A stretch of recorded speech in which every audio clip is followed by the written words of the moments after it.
আসসালামু আলাইকুম। আজকে নিয়ে আসলাম আমার আম্মুর রান্না করা একটি সিগনেচার রেসিপি, যেটি হলো ডিমের কোরমা। চলুন জেনে নেই কীভাবে রান্না করতে হবে। প্রথমে একটি কড়াই তেল গরম করে তাতে কিছুটা লবণ দিয়ে ডিমগুলো ভেজে নিতে হবে। লবণ দেওয়ার কারণে ডিমগুলো লেগে যাবে না প্যানের সাথে। এখন একে একে সবগুলো ডিমগুলো আমরা ভালোভাবে ভেজে নেব।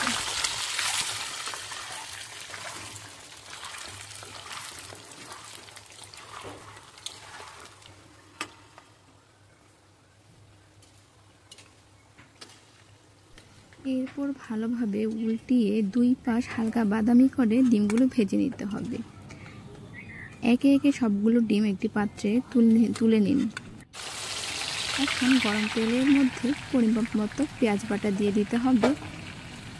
আরও লাগবে আদা বাটা, রসুন বাটা,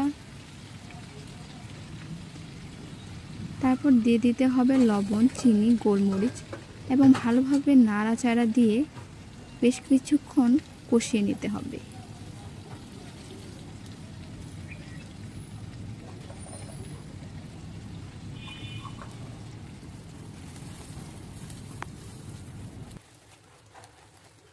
মশলা কষানোর এই পর্যায়ে দিয়ে দিতে হবে দুধ, তারপর দিয়ে দিতে হবে লেবুর রস, দিয়ে আরও কিছুক্ষণ নাড়াচাড়া করে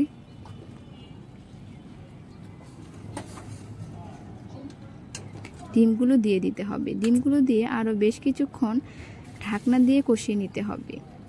এই পর্যায়ে আমাদের চিনির পরিমাণ একটু কম থাকায় আমরা চিনি অ্যাড করে নিয়েছি।